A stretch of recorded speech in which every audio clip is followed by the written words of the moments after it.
welcome back to Crime in Court. This is the Menendez brothers trial from 1996, their retrial. They were tried in 93. They had a mistrial, hung jury for both of them, and then the second trial took place in 96, where they were convicted life without the possibility of parole, but they do have parole coming up this month, which is very exciting. Now that their sentence has been overturned by Judge Jessic. So let us get started here. We're on the defense's case, part 12. This is going to be, I believe, all argument. So the jury went home for the day because a juror went ill in the middle of testimony, if you recall. And now we're going to have a bunch of argument because, that's what lawyers do. So let us get started. Please hit the like button and let's begin part 12 of the defense's case. So, as you recall, or as I just said, so the juror that was ill left for the day. They went on a recess at 10:15 in the morning, and now we are back. So the following proceedings were held in open court out of the presence of the jury, so no jury, and without the defendant's present. So just remember that jury and defendants are not in the room. The court says, okay, the defendants are not here. We have Ms. THRU and Ms. Abramson and Ms. Nahara here. Are we ready to proceed? Ms. Abramson says, yeah. The guys went to the men's room, Your Honor, but they'll be back. We are ready to proceed. The people, Mrs. Nahara, why don't you announce what the people are offering? And the court says, I'll go back here just for a second. We had at least one exhibit that we had discussed earlier that was waiting for my review of the transcript. 89. Mr. Gessler enters the courtroom. The court says, Mr. Gessler is back. Ms. Towery, Ms. Towery says, if I can interject on that. Court says, yes. That was the Perry Vermin portion of the tape. I looked at that, and it doesn't appear that it was used to refresh his recollection in the portion of the transcript. It's volume 224 at page. The court says, I read it. Ms. Towery says, oh, okay, never mind.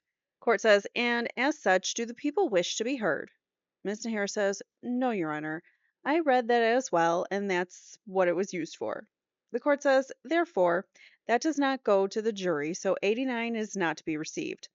All right, let's then go to 3. Might have been on there. Oh, sorry, there might have been another one like that. He says, Ms. Towery says there was the Heffernan one. Ms. Nahara says 125. Court says, I don't recall looking at the transcript. Ms. Towery says, I can give you the citation for that too if you want. That also appears to be used to refresh his recollection as to the time that he was interviewed. And that's at volume 229, page 38, 134, according to my notes. The court says, okay, what was used to refresh recollection? Ms. Towery says, right. That's what my notes indicate. Ms. Nahara says, for the record, Your Honor, I read that today, and that's exactly what it was used for. The court says, okay, 125 will not be received. Okay, now, as of now, we've gotten to 166. That's where we left off. All right, so now, Ms. Tari says, excuse me, Your Honor, did you want to do the Jamie Pisarcik thing as well because we skipped over those two? The court says, sure. Ms. Tari says, because there was a whole bunch of them, and I do have some notes on them as well. Court says, if you're ready to do that, we can. That's 151 and following. Ms. Tari says 151 through 163. Ms. Nahara says, right. Court says, okay, let me hear which ones are being offered. Ms. Towery says, well, I think we offered all of them, and the people objected to all of them. The court says, okay. Ms. Towery says, and as I look back through 151 and 152, were used solely to refresh a recollection, and the citations for those, if you want, are. The court says, no, then you're not going to offer those. Ms. Towery says, I think we'll just withdraw those. Those are 151 and 152. Court says, those will not be offered and will not be received. Ms. Towery says, I think 151 also was the sub-purchase checks. I don't think we ever established a foundation for that, so we'll withdraw that. Court says, okay, 155 will not be offered and not received. Ms. Towery says, the rest of them, I think arguments can be made for receipt of them, the rest of the ones we offered. So I'll start, if you want, with 153. That's offered for impeachment. That was a portion of a letter. I don't remember if it's the whole letter. I think it's just a page. This might be regarding Jamie Pisarcik. Just a page relating to Lyle calling Jamie every night from Australia. Yes. So this is regarding Jamie Pisarcik, ex-girlfriend of Lyle. She said that it did not refresh her recollection, although she, I believe, authenticated it as past recollection recorded, and that is inconsistent with her testimony that he did not, in fact, call her every night. So we'd offer that for impeachment. The court says, my notes indicate that there was a sufficient foundation for past recollection recorded. Do the people wish to be heard? Mr. Khan says no. Ms. Nahara says, no, Your Honor. We would object to it. We believe that no foundation was laid. The court says, okay, 153 will be received. Ms. Towery says, 154 was also a. Ms. Nahara says, I'm sorry, Your Honor, did you say would be received? 153 would be received. The court says, yes, I said there was a sufficient foundation. Hold on a second. If past recollection recorded, the document itself doesn't get received, just it is read to the jury. And if it was read, then it was read. Ms. Towery says, I think there was an objection to anything but questions about it. The court says, okay, I'll hold off on that one. So what did that? None of this is really all that helpful. Ms. Towery says, I can do it really quickly. The court says, let's move on and we can come back to it. 154. Ms. Towery says 154 was also a portion of a letter relating to Lyle Menendez going through difficult times during certain months, which I've forgotten what they are, through January, that's offered for impeachment. She did authenticate the letter. She did say that she wrote it, but then she indicated that the reason that she broke up with Lyle in January was because he was spending too much money, was out of control, wanted to go on ski trips to Aspen or Vail, somewhere in Colorado, and that she didn't want him to pay for her to go on this trip, which I believe that the letter impeaches that testimony, so we would offer it for that purpose. The court says, okay, in the people's position, Ms. Nair says, Your Honor, it doesn't really impeach her in that respect. It offers other reasons why they were having problems, and basically the letter itself is hearsay. The court says there was an objection on grounds of hearsay. The court sustains the objection as to the reading of the letter. The court feels it's still hearsay and it doesn't impeach the witness. Of course not. And under 352 of the Evidence Code, also, its probative value is substantially outweighed by prejudicial effects. So 154 will not be received. So all of this evidence all of these exhibits they want admitted, the court is just denying most of them outright. Ms. Nari says, just going back to 153, Your Honor, there was an objection to the reading of the letter, which was sustained by the court at 39-299 in volume 235. And that was before she started to read from the letter after she was asked whether it refreshed her recollection. She started to describe what the letter said, and there was an objection on hearsay grounds, and the court sustained it and struck the answer. Then she said she didn't recall whether or not he called her every night and said that the letter didn't help her refresh her recollection. And then a foundation was laid for past recollection recorded, and then there was again an objection to reading anything in the letter as irrelevant, which the court sustained. So that seems to be all that happened about the letter. That's the second objection, is 39-300. The court says, okay, so then the court sustained it on grounds of relevancy. Mr. Hari says, first, the court sustained an objection on grounds of hearsay, and second, the court sustained an objection on grounds of relevancy. The second objection had to do with a question about the bird that Lyle Menendez bought Jamie Pisarcik, which was also mentioned in the letter. Court says, all right, but the reading of the letter was subject to an objection on grounds of relevancy, and the court sustained it. Right, or at least that portion of the letter relating to the bird. Earlier, the court precluded reading of the portion of the letter relating to the phone calls on grounds for hearsay. Court says, all right, was that before or after you feel that you established a foundation? That was before I established the foundation for past recollection recorded. The court says, did you ever seek to read that portion to the jury after establishing a foundation? Miss Towery says, no, no, my very next question was related to the bird, and the court sustains the objection as to reading anything, so I think I gave up at that point. The court says, okay, well, if that is what occurred, it doesn't seem that the defense has established a foundation for the receipt of the exhibit. If you offer it as past recollection recorded, you must attempt to read it to the jury, which you didn't do before establishing or after establishing the foundation for past recollection recorded. Ms. Tari says, can we read it to the jury in the defense case? Is there a time that it has to be read? The court says, I'd have to review. If you want to bring it up again, you can. So basically, like, can they just at some point be like, okay, we're going to read this uh, letter into evidence, which or not admitting the physical letter into evidence, but reading that portion into evidence. Just kind of like in the Karen Reed trial, how the prosecution just threw in clips of Karen Reed talking to Dateline and whatnot, or whatever it was, and HBO. It was I don't know who the producers were, but it was on HBO Max.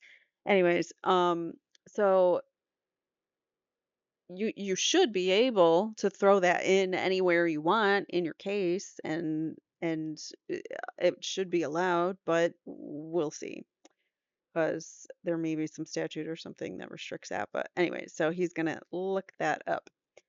Miss Amerson says so. She's going to be back. She's going to be back. I don't know what that. Oh, Jamie Pisarcik is going to be back. The court says at this point, I'm going to sustain the objection that you haven't. Ms. Towery says, we're also offering it as impeachment, Your Honor, so I'm assuming the court ruling that it's not impeaching. The court says, well, were you offering it for impeachment purposes at this time? Ms. Towery says, yes. The court says, what is the people's position regarding whether it's impeaching or not? Ms. Nahara says, Your Honor, as I recall, the only area that they even touched upon with regards to impeachment was one line, and I don't remember the exact line, but I recall that it had to do with whether or not she called him every night, and in the line, I believe the line was, I heard from you last night, or I'm looking forward to hearing from you tonight, and I don't believe it was actually impeachment. I think it was too vague and subject to interpretation. The court says, well, I'll review the document and I'll review the testimony and give a ruling. My tentative feeling is that, or tentative view is that this is not the type of thing that should be brought up again if it was subject to earlier questioning and seems like it was, but if she does come back again, Miss Towery says, not to beat a dead horse, Your Honor, but the same letter was immediately inquired about after foundation for past recollection recorded was laid, and then the court sustained the very next question asking about the content. An objection to the very next question asking about the content of the letter. The court says, well, I'll review it. Ms. Towery says, I don't know if, the form that the court requires in this instance would require the lawyer to say, now I would ask the court to read the letter under the past recollection recorded exemption or exception in front of the jury. I'll now be happy to do that in the future if that's the way the court wants it done. She didn't know if that's how he wanted it done, so now she's saying if that's what you would like, if that's the procedure, I'm happy to do it in the future. Court says that's the way we've proceeded when we've had defense objections on those grounds and substantial litigation when the people wanted to get in two small things of past recollection recorded. As I said, I'll review the testimony and I'll review the document itself and hold off on ruling until I do so. Ms. Tari says, so, just so the record is clear, 154 is also offered for impeachment, which the court has ruled can't come in. 156 is, let me see if I can read my own writing here. Oh, 156 was the card written by Jamie Pisarcik to Lyle Menendez regarding the running of the restaurant and how much to pay the employees. And it was my request to have her read the card. It was objected to as hearsay and irrelevant, but I was permitted to ask questions about the content of the card. Some of the questions, or actually, I was allowed to ask some questions about the content of the card. Some other questions I wasn't allowed to ask. Some of the writings of the card impeach the witness's characterization of her advice to Lyle Menendez, and also impeach other answers in which she was evasive as to what she told him. So, I would ask that the entire document be admitted as impeachment of the witness's testimony about the type of advice that she gave Lyle Menendez.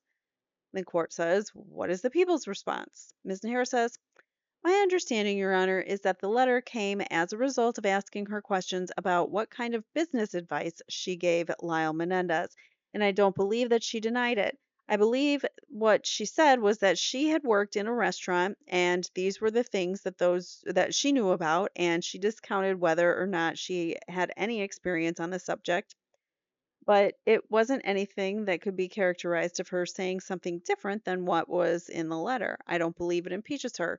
If it's not impeachment, it would be hearsay for which there'd be no rule to allow it to be admitted." Ms. Towery says, "Just in response, Your Honor, her characterization of the advice that she gave Lyle Menendez in her testimony was quite different from the writing about which she was asked, and I think it's up to the jury to decide whether or not she was being truthful in her characterization of the type of advice that she gave him. The fact of it, the fact of advice she did admit to some extent, however, she again characterized that advice in a very different light from the way that it appears in her own handwriting. And I think it's proper impeachment as something that the question th- as something that the question of how impeaching it is really goes to the weight and not to the admissibility, and is something for the jury to decide. How much does it impeach her is for the jury to decide." The court says, "So my notes indicate that, or my notes, I can't, my eyes suck and I read too fast. My notes indicate that the letter was read to the witness and she acknowledged that she said those things." Ms. Towery says, "I never read from the letter. I only asked her questions about matters that she gave him advice about." The court says, "Talking about 156?"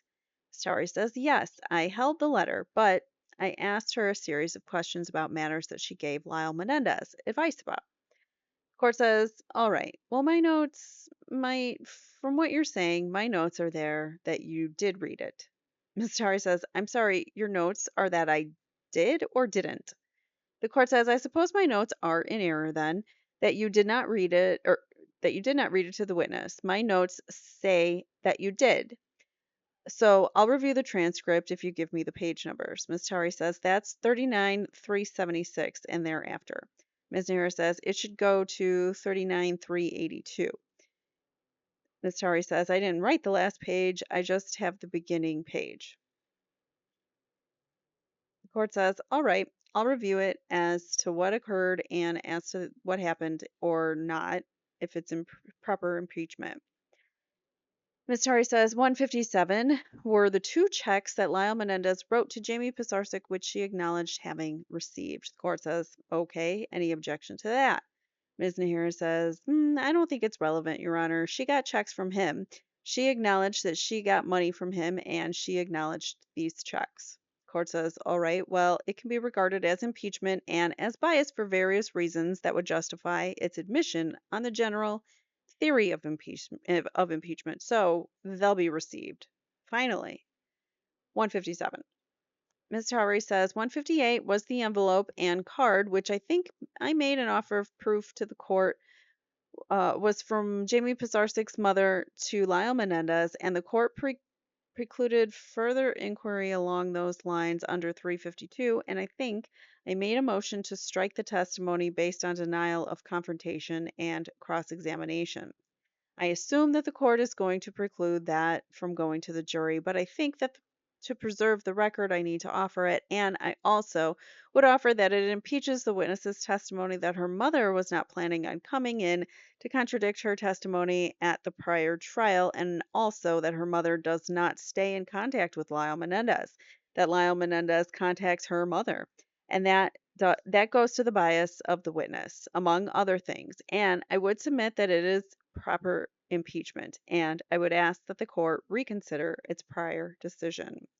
The court says, all right, the court earlier indicated that the card and the writing on it is irrelevant, both in content and the card itself are irrelevant, and also any probative value is substantially outweighed by its potential prejudice and potential for confusion of issues. And the court previously sustained objections to that on those grounds and feels that those rulings were correct. Therefore, 158 will not be received. Ms. Towery says 159 is also a portion of a written letter by Jamie Pisarcik to Lyle Menendez while he was in custody. And that is offered as impeachment of her testimony that they did not have wedding plans. That's the description of the wedding that she would like to have with Lyle Menendez. Oh boy, oh boy. Jamie has a lot of inconsistencies that this jury doesn't get to see, unfortunately. The court says it was not read to the jury and it was not used to refresh her recollection, was it not? This is a letter dated May 1990. Ms. Towery says, if I could just have a minute, Your Honor, I don't have in my notes that it was used to refresh her recollection. Let me just check. The court says that's how I recorded it when it occurred. Ms. Towery says she read the letter after I asked her a question about her having described plans for a wedding, and then she reviewed the letter and testified that they weren't plans, that they were only her dreams that she was describing in the letter. So again, it would be offered as impeachment to that testimony. The court says, okay, what pages did this all occur on? Ms. Towery says, I'm not sure if I have the page numbers. One of the reporter's disc didn't have page numbers. This is one of the ones that I don't have the page number in my computer. It shows as page 29. It's in volume 235 and it must be shortly after. I don't have the hard copies. Do you have that, Carol? Ms. Nahara says, Your Honor, I believe it starts the document itself at 39,425, and it's those pages, 39,425. Court says, okay, I'll look at that on the issue of whether it should be received as impeachment. Okay. Ms. Tari says 160, Your Honor, was a letter written to which was used to inquire about whether or not Lyle Menendez was emotional with Jamie Pisarcik. And I believe I can check this very quickly. I think the court, yes, it was used to refresh on that issue. What I'm offering it under is there's also impeachment in that letter, which she did authenticate as a letter she wrote to Lyle Menendez and indicated when and then these sentences are just like long-winded, uh, compound, um, on and on and on and on. So I'm like I'm struggling getting through them and taking a breath. But anyways, sorry. And then impeaches her. There's a statement in the letter to the effect that she wishes that she could have gone on this skiing trip to Colorado, which is offered as impeachment of her testimony that she broke up with Lyle Menendez because he wanted to pay for her to go on that trip and she didn't want to go. It seems to be direct impeachment of that testimony. Court says, and what is the people's response? Ms. Nahir says, I believe it was used to refresh her recollection as to Lyle Menendez's emotional state. I don't believe it was ever used to impeach her on that one point. Ms. Tari says, I didn't ask her any questions on that point. Ms. Nahira says, it was never elicited, so it was not anything that could have impeached or not rehabilitated her on. It was not used in that respect. Ms. Towery says she hasn't been excused and she's authenticated it as a letter that she wrote to Lyle Menendez. Ms. Nahir says, I believe that we objected at the time as to its relevancy and the court sustained that objection and I don't believe that it was used for the manner that counsel is now wishing to use it for. Ms. Towery says, that's correct. The people objected after it was authenticated through the witness to any questions regarding her references to Lyle Menendez being emotional as irrelevant, and the court sustained the objection. However, That doesn't preclude its use as impeachment of her testimony regarding the Aspen trip. They're trying to use it for something else, and she's still on the stand. Again, it's direct impeachment of what she said. The court says, so your position is even though the witness wasn't asked about the specific document, you can introduce it now to impeach her since she hasn't been excused? Ms. Towery says, yes. The court says, as a prior inconsistent statement. Correct. All right, I'll review the document then. Ms. Towery says, and that's, again, I don't have the page numbers for that, and maybe Ms. Nahara can help us on that too. That's the same disc. Mr. Khan says, yes, it should be the area of page 39439 to blah, blah, blah. We don't care. Okay, the court says, is there some reason that you would be offering the entirety of the document if only one brief portion of it would be relevant? Ms. Nahara says, no, Your Honor. So she's all right if maybe they redact the rest of the document and just leave the portion that's relevant. Ms. Tari says, I just offer that page. I can't remember it. I haven't looked at these exhibits for a while. I can't remember if that is just a page itself or an entire letter. I think that one might be an entire letter. So if the court wishes to exclude everything but that page, that's fine. Court says, again, where was this found? Exhibit 160? Ms. Nahara says 39,439 and 39,440. Court says, and 161? 161 is her former statement under oath. That was also the statement that she adopted in her testimony at the prior trial regarding the fabrication incident that was used repeatedly for impeachment purposes. The court says, any objection by the prosecution? Ms. Nahara says, yes, Your Honor, of course. I believe this was a statement from her. This is a statement that she made to Mr. Kuriyama and Ms. Bazanich, the former prosecutors in the first trial, and what was used because she could not testify to this issue in the first trial. I believe that in the second trial, she elaborated on that, but it wasn't impeachment in terms of she didn't say anything in contrary. She just said more because she had an opportunity to be questioned about it, and there'd be no reason to allow it in at this point. Ms. Towery says, I would disagree, Your Honor, that she didn't say anything contrary. She said a couple of things that were directly contrary to the statement, and that the prior statement was given under oath at the time that she gave the statements to Ms. Bazanich and Mr. Kuriyama. She subsequently adopted that statement in her testimony in the former trial. And again, it was used repeatedly to impeach her testimony in this trial, and it seems that it would properly come in as impeachment as a prior inconsistent statement. The court says, all right, the objection's overruled. It will be received as impeachment of the witness. So we got a couple wins here for the defense. Not too many, but a few. So a couple are better than none. Ms. Tari says the last two exhibits are the letter from Ms. Lansing and Ms. Pisarcik's reply, in which Ms. Lansing asked to meet with Ms. Pisarcik to interview her, and Ms. Pisarcik's refusal to meet with Ms. Lansing in writing. And that again was direct impeachment of her testimony that even though she was contacted by Ms. Lansing, that Ms. Lansing never followed up on it, and she would have talked to Ms. Lansing had Ms. Lansing followed up on it. She was then shown her written response refusing to meet with Ms. Lansing, which the court did permit her to read to the jury. So we would be offering both the letter which she indicated she received in order to give reasoning to the response and the response as impeachment and going to the bias of the witness.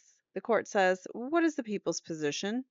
Ms. Nair says, I believe at 39,498, the court ruled that the content of the letter from Jill Lansing was hearsay and would not be allowed in front of the jury.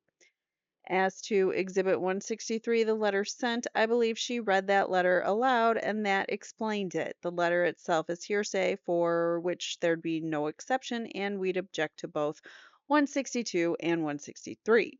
Ms. Towery says, Your Honor, in response to the hearsay objection, neither of these letters is offered for the truth. They're offered to show the bias of the witness and also to impeach the witness's testimony that she never refused to meet with the defense.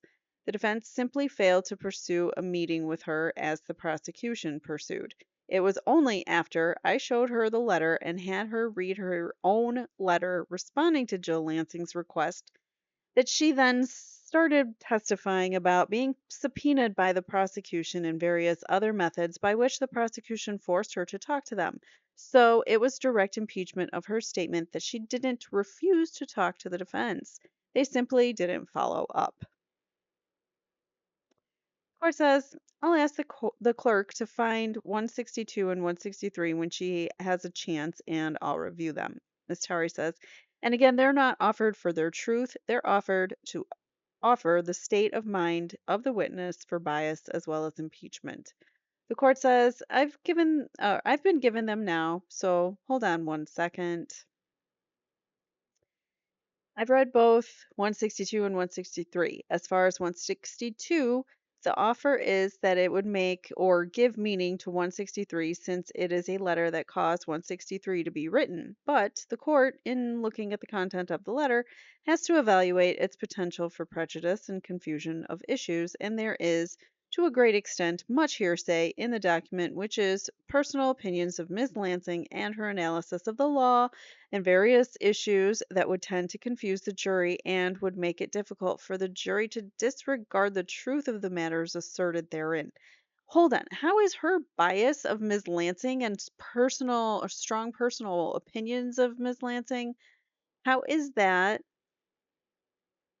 How is that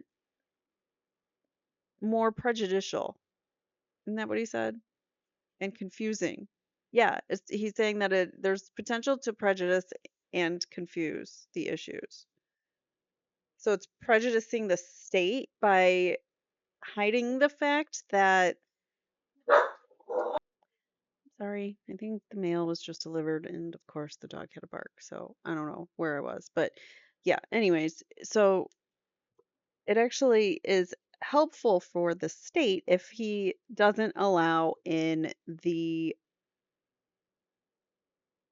text in the letter that supports the fact that a state witness has some bias or prejudice against this particular attorney that she's writing to.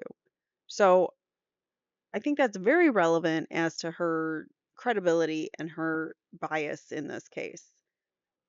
And I think that is definitely up to the jury to decide. But this judge is like, nah, it's,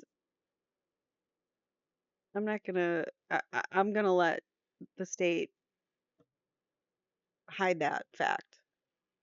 Anyways, all right, so moving on. Where did I leave off?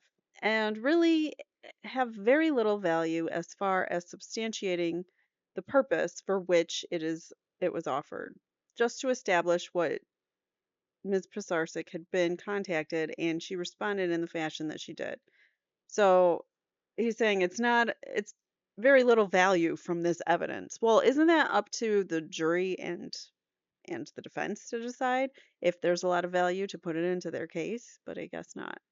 Ms. Towry says, we would stipulate to a limiting instruction to the jury that they not consider matters that are Miss Lansing's personal opinion or not consider the letter for the truth. Oh, so it's Miss Lansing's personal opinion? Never mind. I take back what I said. Yeah, maybe that's a bit much, but let's see what her argument is. Or not consider the letter for the truth of any statement in there, but only to the extent that it gives meaning to the response by Miss Pisarcik. We'd be happy to have a limiting instruction to that effect. Okay. The court says, well, limiting the instructions are very effective, but in this case, I don't see the value of this document at all, quite frankly. Well, it's not up to you, sir. It's up to the jury, and if the defense finds value in it to put it in their case, it's really only established by the response, and the response is the only issue here. Ms. Tari says, I think primarily the value is twofold. Number one is the tone of the letter, which is almost a pleading on the part of Ms. Lansing for Ms. Pisarcik to speak to her, if for no other reason Mr. Khan exited the courtroom for some reason. I don't know when he actually entered, because remember, they were in the bathroom and then Mr. Gessler entered and they announced it, but then when did Mr. Khan even enter? They didn't say. Um, but he's gone again. So Ms. Towery says, with respect to a potential penalty phase in this case, so tone is important to give meaning to the response. And secondly, Ms. Lansing indicates that she would not put Jamie Pisarcik on the stand as a witness against her wishes and explains why in the letter. And Ms. Pisarcik refers to that in her response. So in isolation, Ms. Pisarcik's response is somewhat confusing and meaningless. So I think that it is important that the jury see the request for those two reasons for the jury to fully understand the response. And again, whatever limiting instruction that the court thinks is appropriate to protect against misuse of the letter by the jury would be stipulated to. Mr. Gessler indicates, and again, we would prefer that the entire letter be submitted because of the tone issue, but if the court is concerned about specific aspects of the letter from Ms. Lansing, then we would agree to redaction of whatever portion the court feels might be confusing or prejudicial if the court's not inclined to give a limiting instruction if the court feels that's insufficient to protect against the misuse of the document by the jury. The court says, well, I don't think 163 is ambiguous in any way. I think it clearly states that the position of Ms. Pisarcik, which is the only issue, and I don't think 162 has any relevance in that regard. Both under 352 of the Evidence Code and grounds of relevance, the objection of the prosecution is sustained. It is not received. 163 may be received. So the letter from Ms. Lansing is out. The letter from Jamie is in.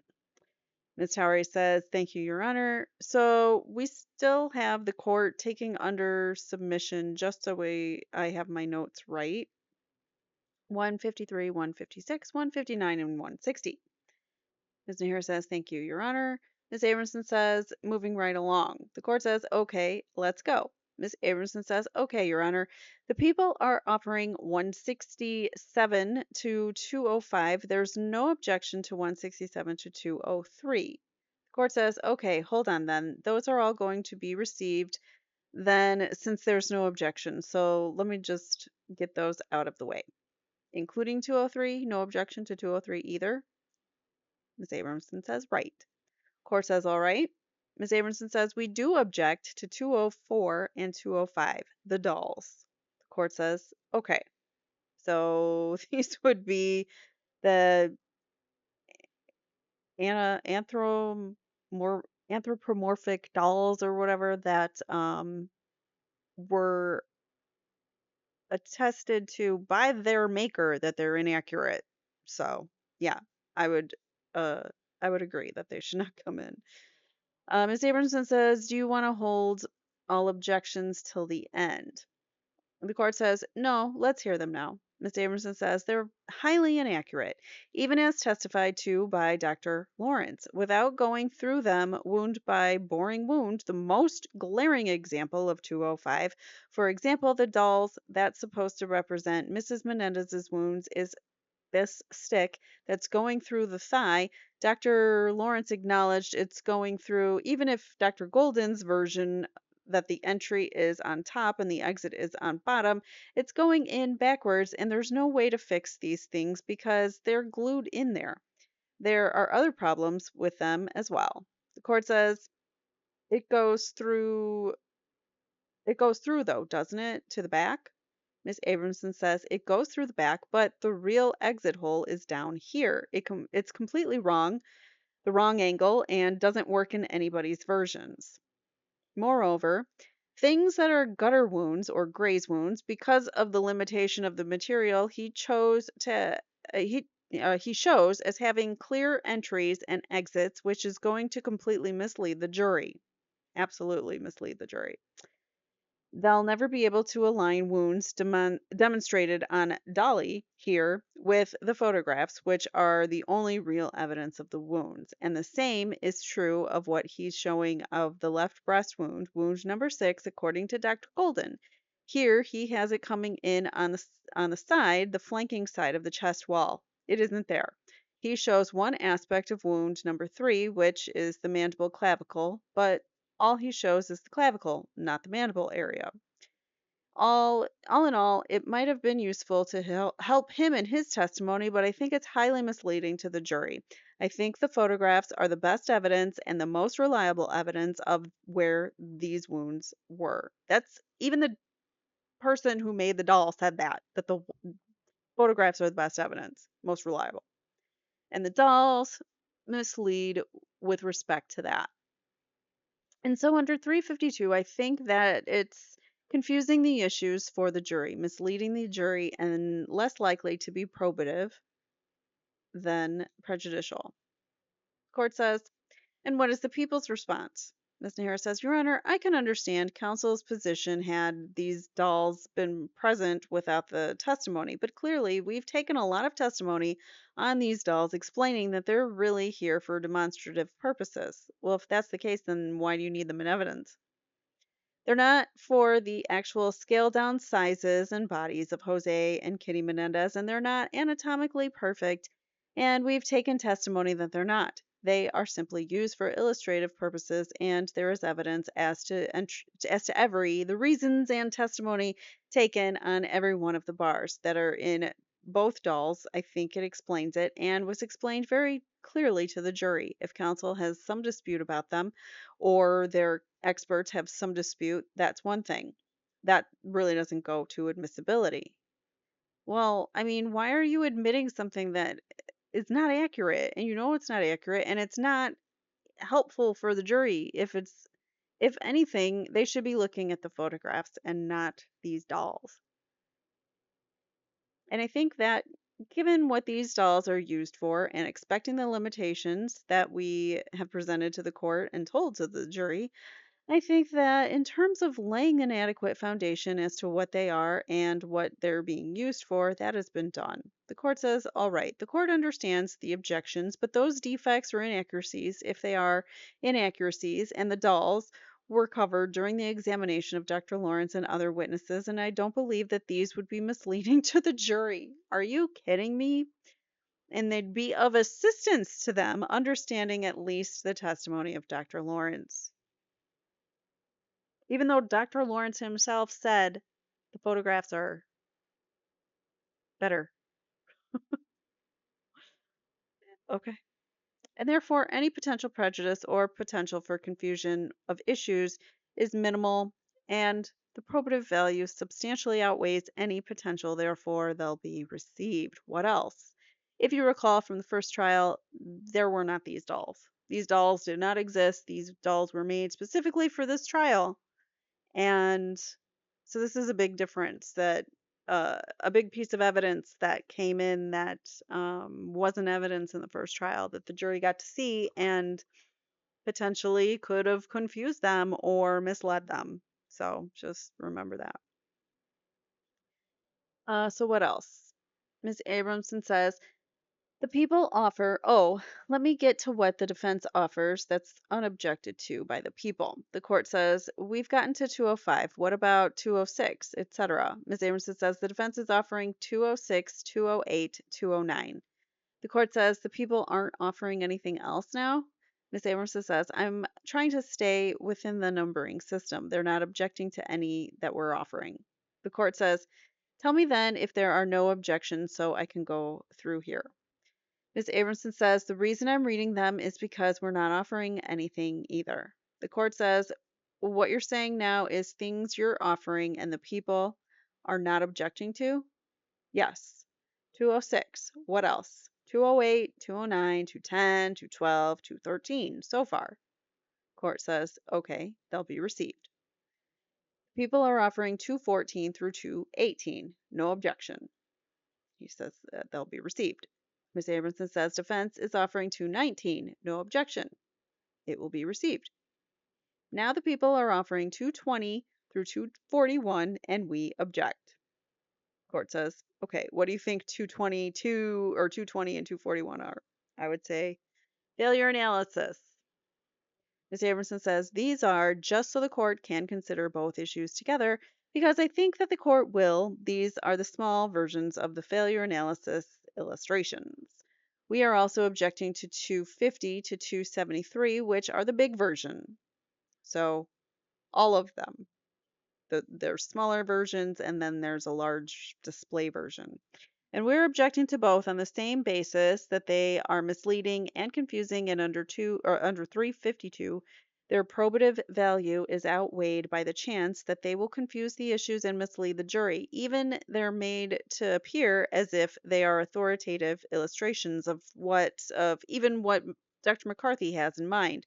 And yet he has testified that there's just an approximation. They're just an approximation. They're just a generalization. He doesn't mean the angles to mean the angles. He doesn't mean the body positions to be taken as his actual body positions.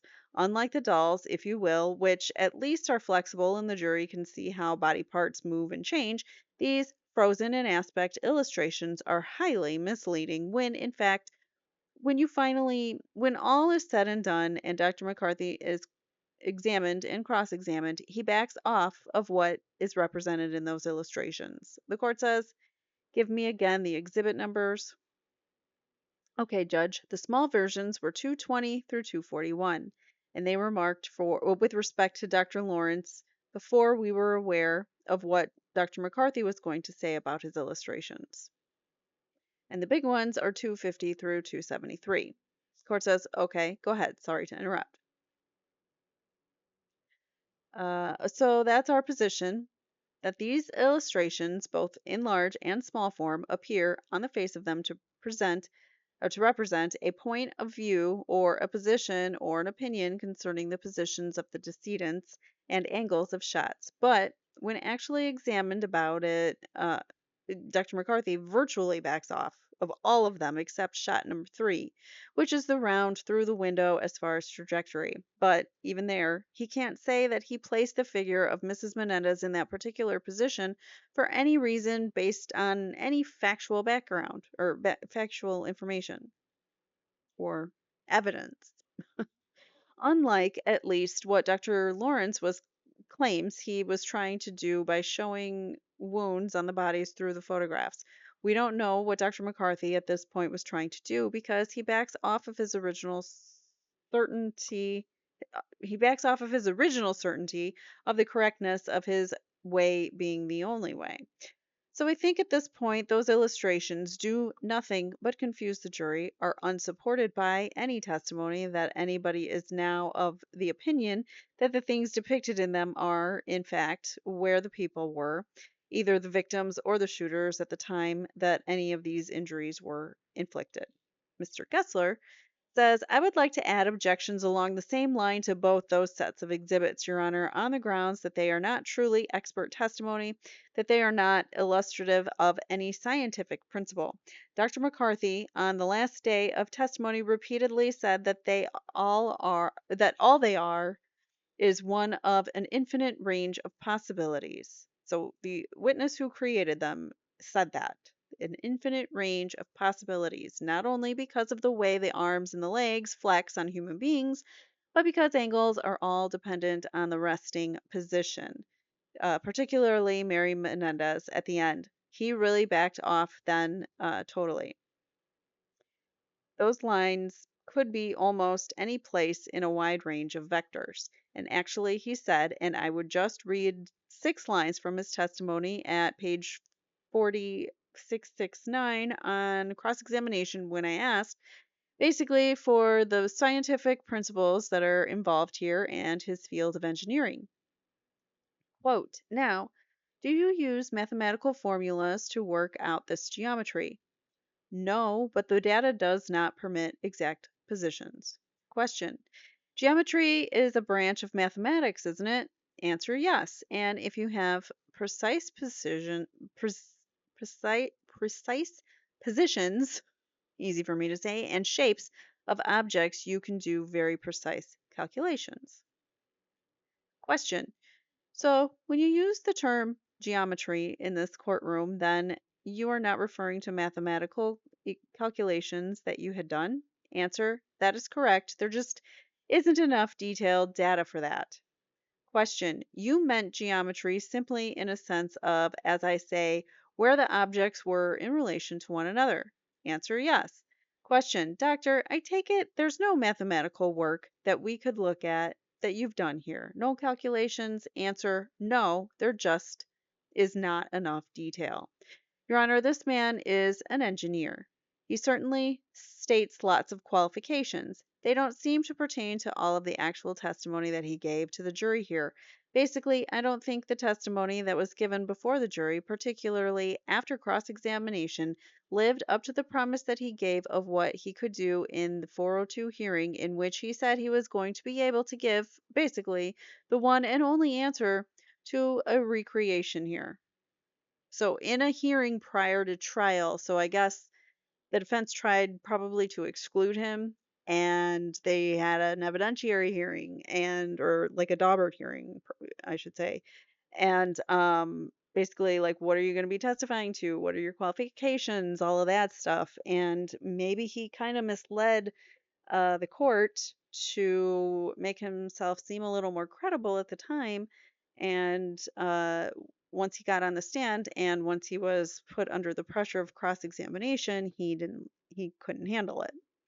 So I think that's what Mr. Gessler is saying here. All right. So when you get right down to it and you look at all his qualifications, all he's really doing is offering the jury a layman's speculation as to a sequence of shots based on what he says is common sense. But common sense is what the layperson and the lay juror begins or brings to the foray. So the juror is the layperson, not mechanical engineer who shouldn't be testifying to what he was testifying to. It's not something that's subject to the expert opinion of telling the jurors something beyond their normal knowledge. The court says, well, was there some objection to Mr. McCarthy's testimony overall by the defense? Mr. Gessler says, yes, there was. And what was that? Mr. Gessler says, there was a 402 hearing brought to the court. I don't mean the one where we took evidence. I mean the 402 hearing that was put on. If I may have a moment, I can find where that was. This was after Dr. Lawrence testified, and on the grounds that Mr. McCarthy's offer of proof was not really in corroboration of opinions stated by Dr. Lawrence, since Dr. Lawrence originally himself has said that shot one was not all connected, although he backed off that to a certain extent and said it was possible. And basically, where the court said you overruled our objection based on the offer of proof that was made at the prior 402 hearing and which really has not been lived up to. In the 402 hearing, he said he was applying scientific principles.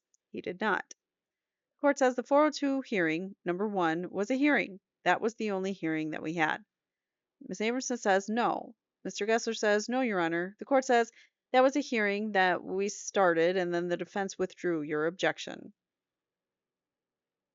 Ms. Amerson says that was the 801 hearing. The court says you could call it what you want. There was a hearing where you were challenging the admissibility of Dr. McCarthy's testimony totally, in total, period. Ms. Amerson says, right. The court says he shouldn't get on the witness stand and he shouldn't be permitted to testify in front of the jury. Now you're referring to something else entirely.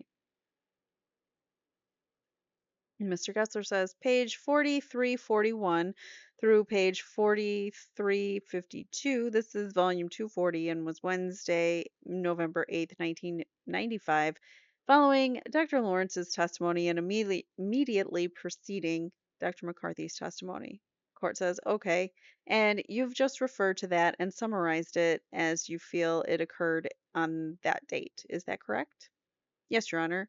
It's a summary in which finally the court said, therefore, the objections are overruled, and let's see if I can find the exact phrase. You mentioned what we had based on what we said on the 402, an area of cross examination and impeachment of Dr. McCarthy as to the underpinnings of his opinion. This is at page 40352, and I think we did that. We just did not live up to the promise, or he just did not live up to the promise of the 402 hearing when he says he used no magical principles whatsoever for these particular angles, and they're simply one illustration of infinite variations in which they could reflect the actual shot patterns, and he says geometry of the shots. Court says, okay, did the people wish to respond?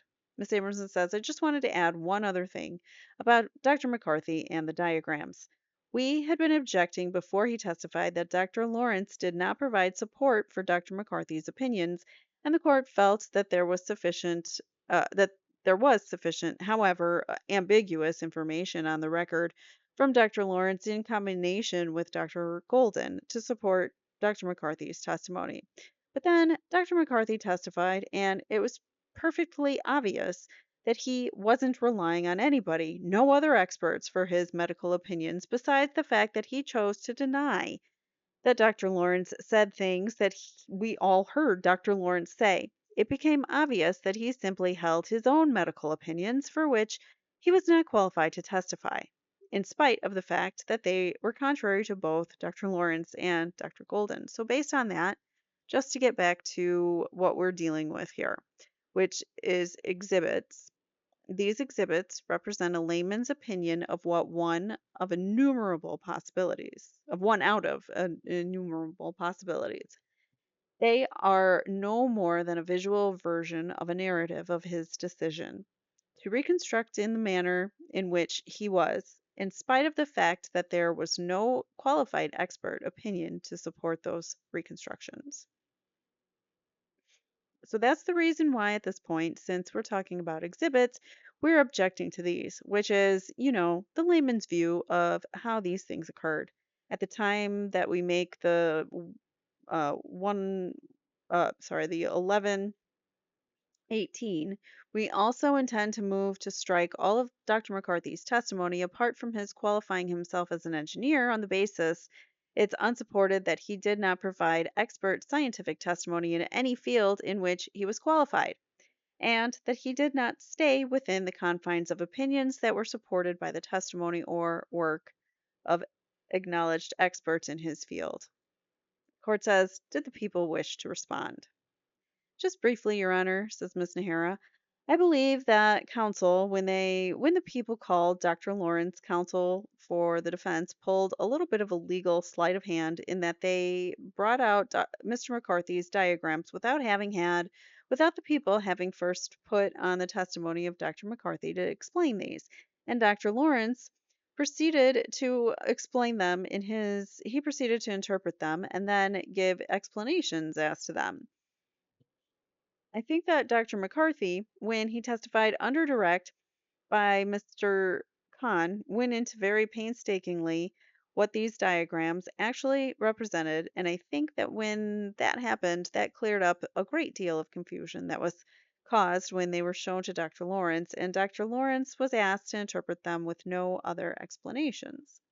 In Dr. McCarthy's testimony, he explained that these were once again used for illustrative purposes of what his testimony was and what he believed happened here.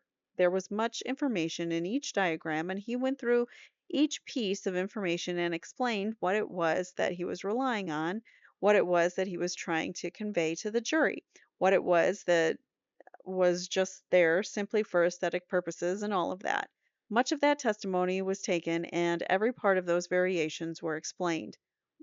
When that happened, then once again, put into context for Dr. Lawrence and also for Dr. McCarthy, because once again, when Dr. McCarthy took the stand and was asked once again, painstakingly by Mr. Khan, the various aspects that support what it was Dr. McCarthy was trying to show, much of it was in fact supported by Dr. Fackler. And I think, once again, oh my God, if you say once again one more time, you can go through these charts and illustrations and discuss a great deal of information on there. But as to what people viewed was the relevant information and what it was that was being illustrated from those illustrations, I think people got that information out in front of the jury, and I think it was made very clear to them what it was that was being offered as a result of those illustrations.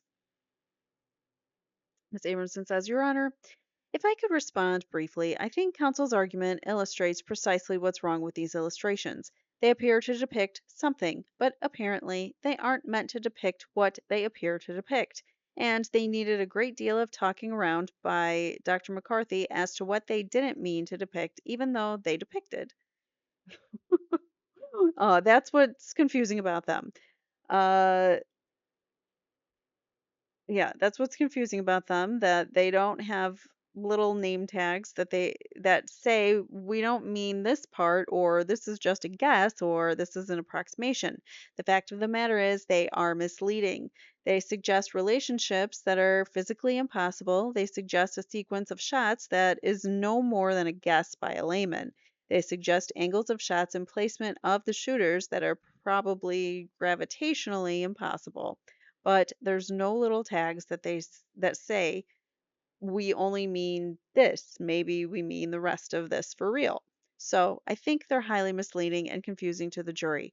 We were led to believe when we were presented with these that this is what Dr. McCarthy meant, that they were what he meant and what he believed. Now, when they were shown to Dr. Lawrence, we still haven't been given some supplemental report from Mr. McCarthy that said, I didn't expect, or I didn't exactly mean this. This is just a for instance, and for the instance only came up, and the for instance only came up about when he was testifying. And if that's true, this is only a for instance, a layman's guess. Then it's inappropriate that they be submitted to the jury, who, because they are a pictorial representation, may be influenced by them, and their prejudicial value far outweighs the probative value of a layman. Mr. Gessler says, if I may just have one more moment, Your Honor, at this point. The court says, sure. Mr. Gessler says again, in the 402 hearing that we had based on the 801 hearing, I should say, where evidence was taken over a period of a couple days and Dr. McCarthy testified to his qualifications and what he could do and had done. At page 35, 402, Dr. McCarthy is talking about the general reconstruction aspect that he has done for failure analysis in the past, but says at line 27, quote, but basically, you attempt to avail yourself of what scientific tools are available, consistent with the state and the preservation of the evidence to try to figure out what happened. And it just varies more loosely from case to case depending on the issue. The contention that I'm making, and particularly after having heard him, is that he did not live up to that promise which he made to the court and counsel of scientific principles when he said that he never used any scientific principles. The court says, well, the court didn't rely upon any representations made during the 801 hearings per se, because the court was never put to the test to rule upon the defense objections. You withdrew your objection, and the people proceeded to make opening statements about the proposed testimony, and then you had a very brief objection argued before McCarthy testified. Mr. Gessler says, Your Honor, I think you were put to the test later when we objected, after Dr. Lawrence's testimony as to what the state of the medical expertise he gave brings to the field was. He could bring to the field. Sorry, the expertise that he could bring to the field. Court says, that was a separate issue, not as to these diagrams or as to McCarthy's general testimony, but only as to what he could say versus what he would have to rely upon someone else having said.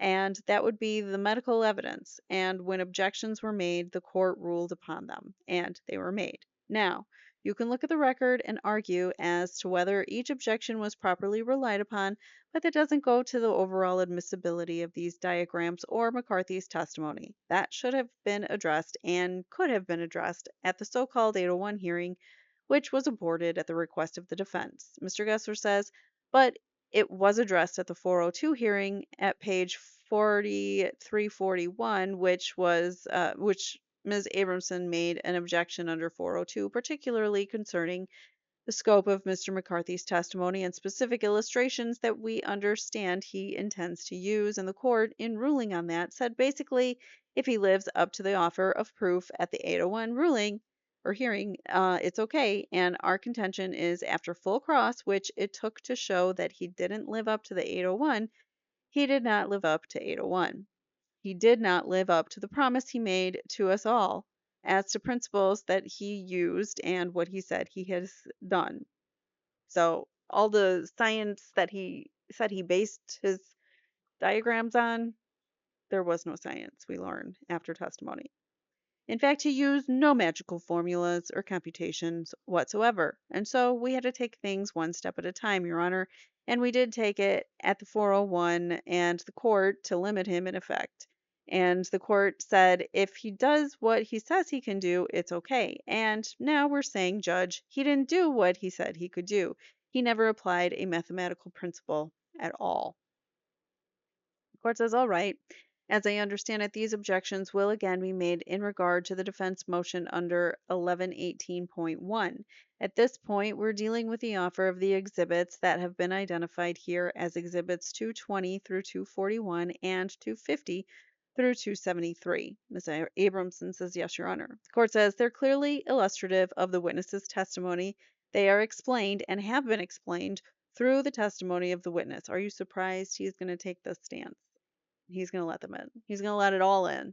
Even though I really believe that the defense proved their case that this guy should not have been testifying in the topic that he was testifying in. And much of his testimony was outside the confines of his expertise.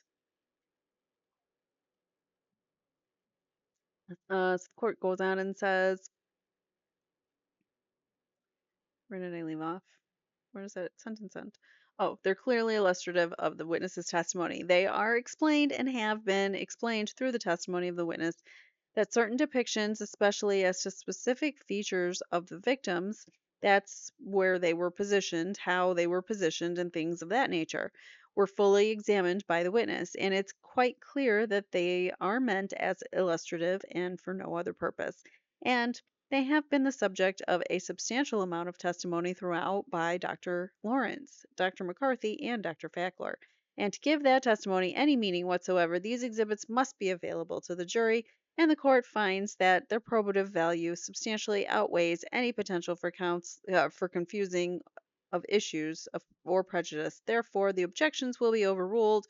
220 through Mr. Gessler says, in addition to the probative value objections, Your Honor, we are also objecting as to the foundation. In other words, whether or not there was scientific principles used, that there was no math used. I think this goes beyond just the 352 objection.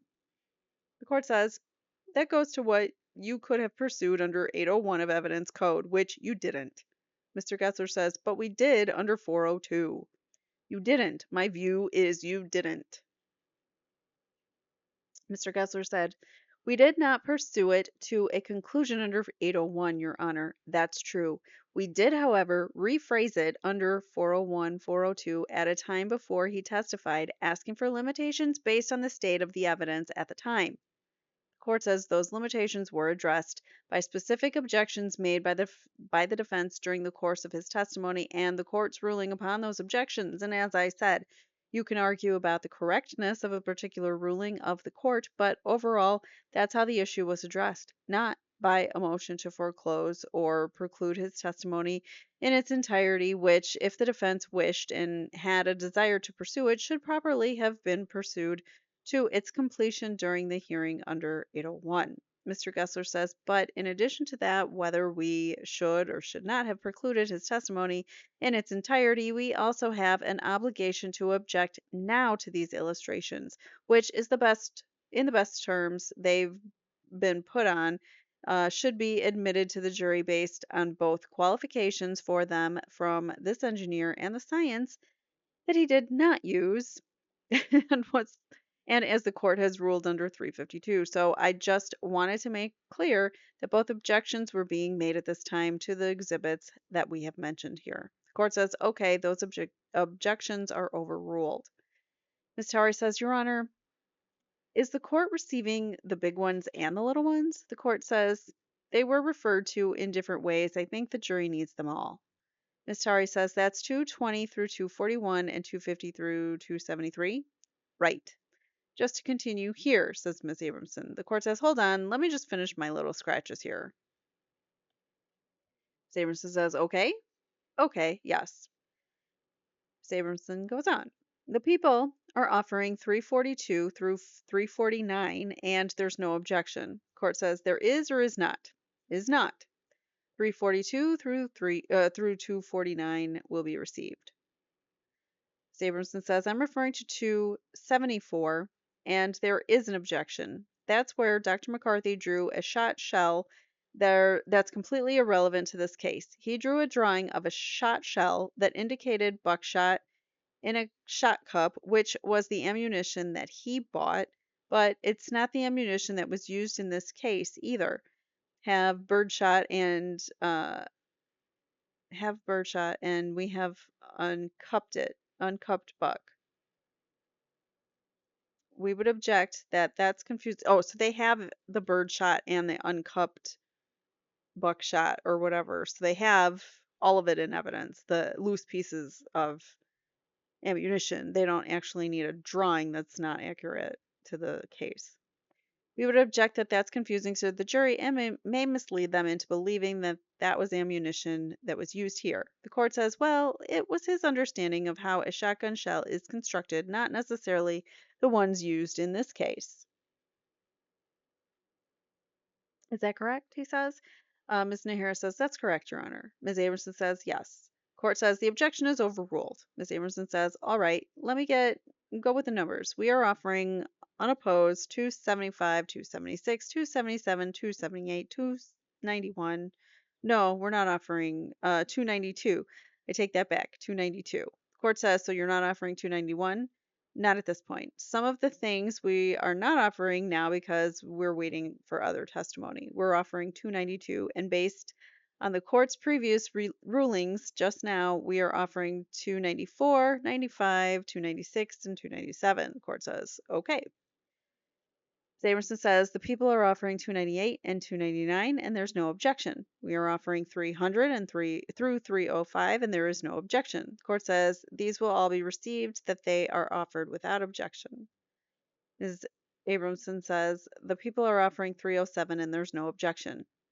We do object. Court says, let me hear those where there are no objections. I'm going to have to break this off in a minute or two, he says. Ms. Amerson says, we're almost there. We're holding on 306 for the moment. We have no objection to 310. We're offering 311, 312, 313 with no objection. The people are offering 314. We do not object. We are offering 315, 316, and 317. There's no objection by the people. People are offering 318. We do not object. We are offering 319. There's no objection. The people are offering 320 through 322. We object to 320 only because it's a duplicative of 182, but it may be too late to do anything about that. And we are offering, the court says, 320 through 322 will be received because 320 is, as Amerson says, bigger. A close-up for enlargement, the court says. Mr. Amerson says, and 323 we are offering. The court says, no objection. Right, no objection, so that's where we are. The last remaining objections are, Ms. Nahara says, 308 and 309. Ms. Amerson says 308 is Mr. McCarthy's raw drawing, which I think is utterly incomprehensible. The court says, I won't hear argument now because I have to get out. I have to get out of here. Ms. Amerson says 309. We are asking that the brain be chopped out, or cropped out. I'm sorry. That the brain be cropped out. Can't make it any more straightforward than that. The court says, we'll hear you when we get a moment. 306 you're not offering, Ms. Abramson says, not at this point. Court says, and everything else that you haven't talked about is not being offered at this point. Ms. Abramson says, correct. Court says, all right, we'll be in recess until tomorrow at 8:30. Ms. Abramson says, thank you. Court says, your next witness tomorrow. Ms. Abramson says, Van Horn and Linhart. So Van Horn and Linhart, both law enforcement. Ms. Nahara says, anybody else? Ms. Abramson says, we've just been given a motion called People's Motion to exclude or limit the testimony of Marta Cano. Oh, and the games continue here. And we take the position this is untimely, that all these matters were litigated pre-trial. Yeah, that should have been in pretrial motions in limine, things like that. Court says, well, we'll be in recess until 8:30. He doesn't want to hear it. So there's that. Um, I'm going to keep going because there's some more argument here that goes on for a few more pages on the morning of Tuesday, November 28th, 1995. So, next day, they come in. The following proceedings were held in open court outside the presence of the jury. So now the jury's still not back, but the defendants will be in the room this time. So, last time it was mostly on exhibits and whatnot. They may have some more arguments on exhibits. I'm not really sure. Court says, okay, let's proceed here. Let's go back. This is a hearing that is continuing from yesterday. Perfect. So we're going to go back to evidence and those kinds of things that they were talking about. We had some matters that the court was considering in regard to the exhibits relating to Ms. Pisarcik.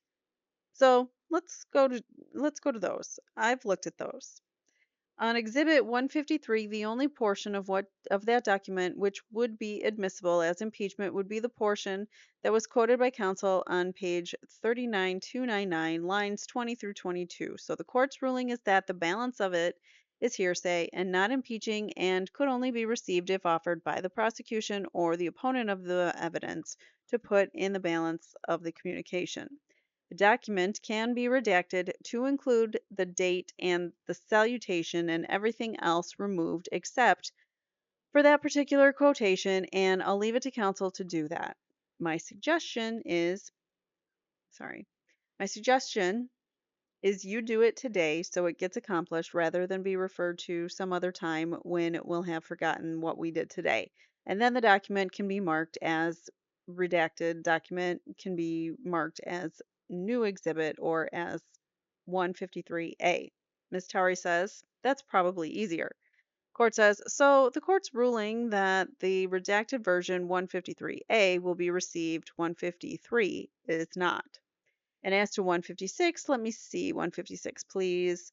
As for 156, the bulk of this document was covered during the examination of the witness and does tend to impeach her testimony. There are some very brief portions at the beginning and the end that how do you say that word? Suplersage? And are not impeaching. Okay, I gotta find out what that word is. Sorry, I'll highlight it for you in case you're not following along. Never heard that word. Or, well, maybe. Hold on. Let's find out. Well, that's why it's a legal word that refers to irrelevant or unnecessary language in a legal document. Perfect. That's what that means. So it's irrelevant or unnecessary. So he says there are some very brief portions at the beginning at the end, at the beginning and the end that are irrelevant or unnecessary and not impeaching. Whoops, I didn't mean to do that. Sorry. And not impeaching and irrelevant, although it might make it more difficult to redact it than just leave it as is, quite frankly. There's nothing unusually prejudicial or in any way prejudicial in the portions that are not impeaching. The first paragraph and the last two paragraphs are not impeaching, but it just seems to me that it would be rather difficult to redact the document as it is, and a more appropriate way to do it would be to give it to the jury as is. So the people's objection to 156 is overruled. The overwhelming amount of that document is impeaching of the witness. As to 159, let me see 159, please. As we wait for 159, I've looked at 160, and the court finds that the entirety of the document is irrelevant and also non impeaching. Therefore, the people's objections to it are sustained, and 160 will not be received. 159 is impeaching, and the entirety of the document is received over objection and was the subject of cross examination. Those are the ones that we held off on. All right, now moving on to other exhibits and things that we haven't resolved yet. Ms. Abramson says there's only two, Your Honor. Ms. Nahir says 308 and 309. Ms. Abramson says 308 was, I object to it because I think it's incomprehensible what the point of it was supposed to be. This was Dr. McCarthy's drawing rods and cubes. I just didn't think it's an incomprehensible drawing and it doesn't tell the jury anything. The court says It was a rather poor effort to demonstrate what it was that he was trying to demonstrate. Ms. Abramson says, yeah, very strange. The court says, I don't know about being strange. I assume he had something in mind and his artistic ability didn't follow along with his intent. Ms. Abramson says, I just don't think it illustrates whatever it was that he was trying to illustrate. Court says, well, I don't know if that's the issue here. The issue is whether or not he thought it illustrated it and he drew it, and it's for the jury to evaluate. I certainly didn't get from it what he was trying to impart when he drew it, but again, that's not my role here. That's for the jury. So the objection's overruled. Abramson says, and 309, Your Honor, was a small photograph that was meant to illustrate some drops of blood next to the body of Mr. Menendez while he's on the plastic sheet, assumedly put there by the coroner's investigators. But that particular photograph also shows an entire brain next to his head on that sheeting, and that is unnecessarily gruesome and does not illustrate what the photo is meant to illustrate. So we would like to have it cropped to eliminate that particular gruesome aspect of it. The court says in the people's response, if any, Ms. Nahira says, Your Honor, my understanding is this is a small photo. My concern about cropping it is it was used, my understanding of how it was used is to show that the body was positioned a certain way so that you could have blood droppings in the body if the body was moved, and that is important part of the defense in that is an important part that the defense is disputing. I think you need to show some part of the body so you can see what it is. Ms. Abramson says, I don't want to crop the body, just the brain. Ms. Nahara says, let's see how much of it we can or can't crop. It is a small photo, which is part of the problem. The court says, right, I haven't seen it. Ms. Towery says, Your Honor, with respect to 160, just to make sure that the court did consider what was said yesterday, the court considered the portion of the letter that related to the ski trip, indicating that she wished that she could have gone. Yes, I did. So he's still not letting it in, even though it's impeaching her, I guess. Court says, I have exhibited 309, and there's something circled on the photograph, I believe, by Detective Zoller with the intent to show certain blood spots on the plastic. As far as I recall, there was no reference to the brain lying on the plastic. This is not really a crime scene photograph as the victims were found, but after they've been moved and is used for a particular purpose not to show the brain. Although, if there was some reason to show the brain in some fashion, I suppose that would be a different matter, but that's currently before the court. This could be easily removed by cutting around the portion of the photograph. It'll make a little bit of an unusual shape, but I think it can be done. Just cutting around the face and the head of the decedent and removing the portion that shows the brain. And obviously, if there's some issue relating to the brain that becomes relevant, then I assume there's another photograph that can be used. Ms. Abramson says, yes, we have duplicates of that, Your Honor, and I can assure the court there will be intact duplicates remaining. The court says, okay, I'll leave it up to counsel to do the actual redacting. Ms. Abramson says, it's your photo, you do it. The court says, okay, anything else then regarding exhibits at this point? Ms. Abramson says, I think that's it for now, Your Honor. The court says, okay. The clerk says there's one other thing. 150. The check was received, but it wasn't part of the exhibit for some reason. The court says it wasn't part of the exhibit. The clerk says we looked and couldn't find it. We were going to get another copy. The court says there were a lot of documents together, and then the check was one of them, a photocopy of the check. Ms. Nahira says that's correct, Your Honor. The court says, all right, I recall seeing it when the documents were shown to the witness. Ms. Nahira says, I showed it to the witness, Your Honor. I know we had it. We just can't find a copy of it. Court says, all right, if you have another copy of it, you can substitute it. Ms. Nahira says, that's what we've been looking for, Your Honor. There might be a problem. I'm going to see if I can get where we originally got the documents from and see if I can get some more. So they lost their original. Court says, okay, anything else? The clerk said, would that be 150A, the new one? Ms. Nahir says, once we find it. Court says, if they find it. Ms. Nahir says, once we find it, we'll submit it to the court. Court says, okay, anything else now before we recess for the day? What? Oh, that's right. This is the jury's not in today. I forgot. So this is Tuesday, November 28th. No jury today. So it's a very, very brief meeting. So this whole document for the day is 16 pages, and we're on page 9, so we're almost done. So yeah, I forgot about that. So once we find it, we'll submit it. Anything else for now before we recess for the day? Mr. Gessler says, that's all we can do, Your Honor. Ms. Nahira says, I just have 2 questions, actually, of counsel. The 118 motion, when is that scheduled?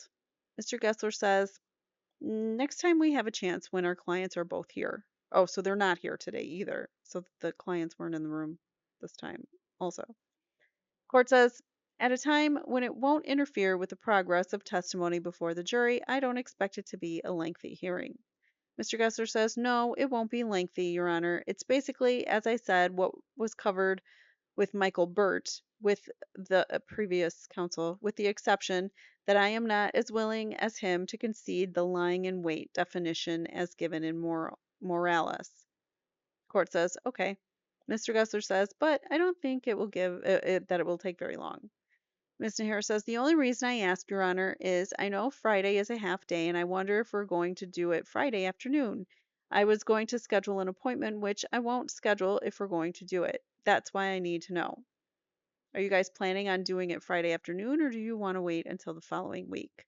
Mr. Gessler says, we can wait until the following week. Court says, if it's not going to be lengthy, we can probably do it during testimony of some other witness. Ms. Nahara says, for scheduling purposes, I need to know. Ms. Abramson says, after Dr. Wecht. Court says, well, Dr. Wecht, remember, he started and now he's not going to be on the stand for like another week. Mr. Levin says, can we get an indicated ruling? So we can, the court says, Dr. Wecht won't be until next week. Ms. Abramson says, you want to try to handle it before then? The court says, yes. Ms. Abramson says, if we can ever get anything back together. Ms. Nahara says, can you tell me who tomorrow? Ms. Amerson says, well, hopefully, if the center holds, it's Van Horn, Linhart, and Morton. Ms. Nahara says, great, thank you. That's all I wanted to know. Ms. Amerson says, and then after that, we're not sure if he's, maybe Lord. We can't get Lord past when. Ms. Towery says, well, if she left me a message, I'm going to try to reschedule her for next week. So tentatively, Lord, says Ms. Nahira. Ms. Amerson says, then Gaskill, Anderson. Let's go. The judge doesn't have to be bothered by this. Oh, so she's like, these are just things that the judge doesn't need to hear, so we can take this offline, off the record. Court says, okay, we'll be in recess then until tomorrow at 8:30. Ms. Amerson says, thank you, Your Honor. Your Honor, there is some evidence, released evidence, that Mr. Van Horn and Mr. Morton are going to bring back before 3. There is a piece of evidence missing, and I don't know if it's missing from the court. I don't know if it ever was here. We can't tell from the record of the first trial, but Detective Zoller's trying to find it. One of the scene items. They're missing evidence. The court says, okay. And that was the end of that day. So we will return on Wednesday, November 29th, with Van Horn and Lyman or Linman or whatever his name is. Um, I don't know if we get to Morton on the 29th, but soon after. So there you have it. There was a bunch of argument for you guys with no jury and no defendants and a lot of boring evidence talk. But you guys said you wanted the argument, so we did the arguments. All right, so there we have it, and thank you guys so much for watching. Please hit the like button on your way out. Don't forget, and I will see you guys in the next one. Bye now.